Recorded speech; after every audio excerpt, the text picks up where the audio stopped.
Con la firma del armisticio, Estados Unidos se convierte en líder incontestable en los ámbitos financiero e industrial. Reemplaza así a una Europa extenuada y endeudada por el conflicto mundial, que la obligó a destinar toda su producción a la guerra y a olvidarse de los mercados tradicionales. En Detroit, en el corazón de Medio Oeste, Henry Ford inventa una nueva organización de la producción: automatización, estandarización de los procedimientos, salarios relativamente elevados y precios bajos para asegurar un consumo masivo. En 1921 se fabrican 2 millones de vehículos, en 1929 6 millones. Sostenido por la innovación y por los créditos al consumo, el crecimiento americano de un 5% de media se mantendrá durante toda la década.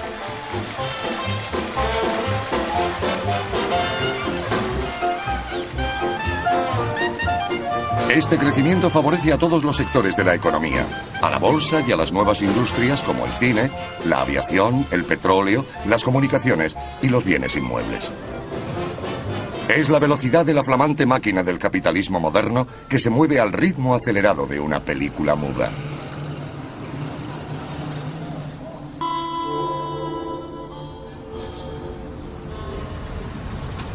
Al otro lado del Atlántico, apenas puede seguirse la carrera estadounidense de la prosperidad. Europa Central, heredera de la monarquía austrohúngara, no se recupera de la ruptura de ese gran mercado antes unificado. Apenas sale del marasmo y del paro masivo durante los años 20. Alemania está peor aún. Debido al enorme peso de las indemnizaciones de guerra que tiene que pagar a los aliados según el Tratado de Versalles, registra la hiperinflación en 1923. En noviembre eran necesarios 400 millones de marcos para comprar un dólar. A partir de 1924, la ayuda financiera americana le permite enderezar la moneda y pagar las indemnizaciones a ingleses y franceses, quienes gracias a este dinero pueden reembolsar sus deudas de guerra a Estados Unidos. Estas maniobras financieras relanzan poco a poco la economía alemana. En 1925 el paro disminuye un 75% y la clase media, arruinada por la inflación, comienza a ahorrar. Es el apogeo de la democracia de Weimar.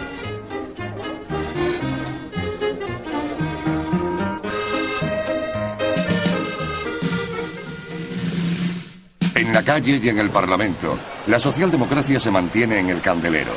El ejército respeta al poder civil. Los comunistas hablan de la unidad de la izquierda. El Partido Nacional Socialista de Hitler, quien había apoyado la tentativa de alzamiento del general Ludendorff, solo tenía 14 escaños en el Reichstag.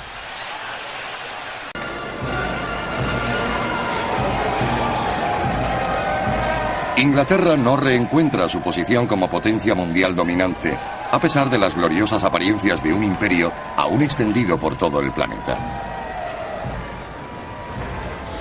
Impulsados por la obstinación del gobernador del Banco de Inglaterra, Montagu Norman, los sucesivos gobiernos, entre ellos los dos laboristas de Ramsay MacDonald, se esfuerzan en restablecer el papel fundamental de la libra esterlina, devolviéndole su paridad con el oro de antes de la guerra. Pero mantener una libra esterlina tan fuerte exige tipos de interés muy elevados que asfixian la economía. El paro es crónico durante toda la década, afectando particularmente a las actividades industriales tradicionales, el carbón y la siderurgia, cuyo mercado, antes de 1914, era mundial. La batalla por conseguir la paridad con el oro fue tan destructora en el plano económico como lo había sido la de Somme en el militar. En cualquier caso, Francia vive en armonía con Nueva York, y París, convertido en centro cultural internacional, acoge en Montparnasse a los intelectuales y artistas del mundo entero que vienen a respirar el aire alegre de París. Pero en 1929 es América quien marca la tónica en todo el mundo. Presta sus fabulosos dólares para engrasar los mecanismos de la industria y alimenta los flujos mundiales de la inversión y el comercio.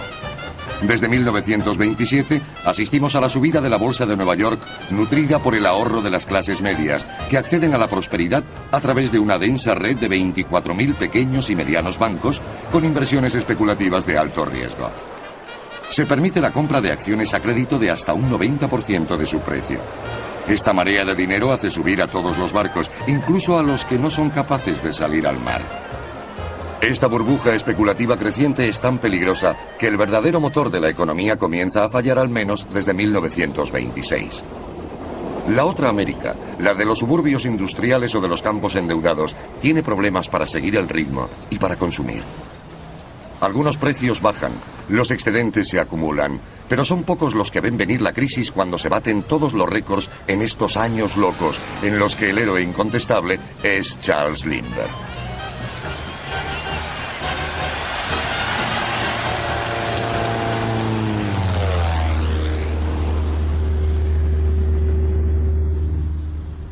Elegido en 1928 con un programa basado en el capitalismo integral, Herbert Hoover se esfuerza en frenar la tendencia. Con su ministro de Economía, el banquero Mellon, intenta reventar la burbuja especulativa y para ello no duda en inspirar una política de subida de tipos de interés. Pese a ello, la bolsa resiste muy bien, demasiado bien. Habrá que esperar 9 meses hasta septiembre de 1929 con el hundimiento del barco inglés del especulador Hatry. Demasiado tarde y demasiado lejos para retroceder. Los aprendices de brujos han desencadenado una purga automática sin precedente. El 25 de octubre de 1929, tras 10 días de bajas ininterrumpidas de las cotizaciones, 13 millones de títulos, el triple del volumen habitual, cambian de mano. Es el Jueves Negro.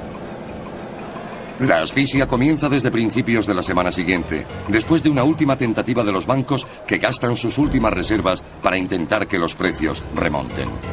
La pesadilla comienza para millares de pequeños accionistas, para cientos de miles de depositantes de los pequeños bancos locales, para millones de trabajadores de empresas precarias. La prosperidad era un sueño. Los años locos han terminado. La trombosis llega rápidamente. Los agentes arrastran a los bancos que les habían prestado dinero estando en la ruina. Estos habían cubierto sus activos con acciones que ya no valían nada y que les llevan a la insolvencia. La política monetaria restrictiva de las autoridades federales provoca un encarecimiento de los créditos, insoportable para las empresas cuyos pedidos ya habían bajado. Por otro lado, el aumento de las hipotecas deprime al mercado inmobiliario. El paro se extiende como una mancha de aceite. La espiral de la crisis está en marcha. Para los que ocupan el lugar más bajo de la escala, la violencia del choque es insoportable.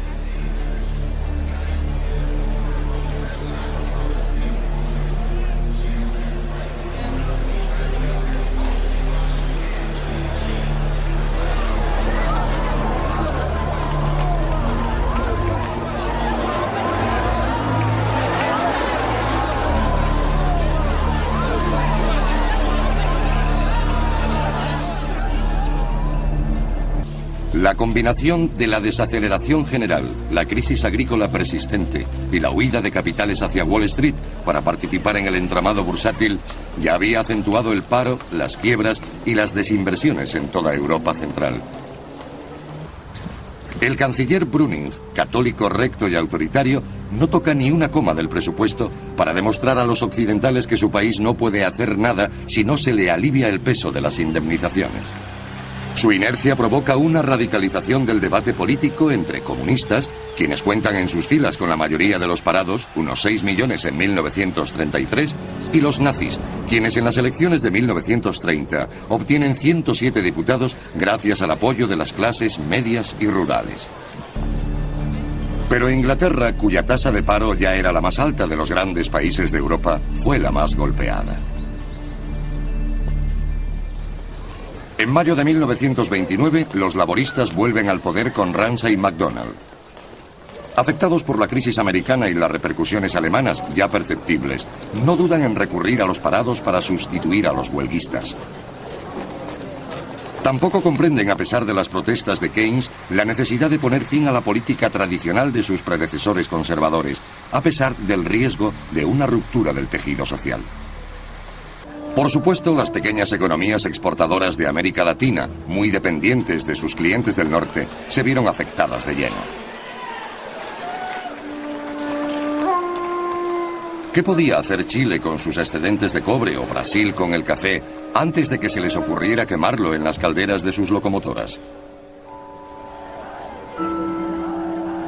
Japón, donde el joven Hirohito acaba de ser coronado emperador, también se ve afectado por la disminución de las exportaciones de productos a buen precio. El Partido de los Industriales Imperialistas verá como única salvación del país, amenazado por la caída de los precios y los aranceles establecidos por Estados Unidos y Europa, la constitución de un mercado integrado, protegido y organizado por las bayonetas japonesas. Para Keynes, dos errores humanos, dos errores políticos, transformaron lo que podía haber sido una simple crisis bursátil en una catástrofe mundial.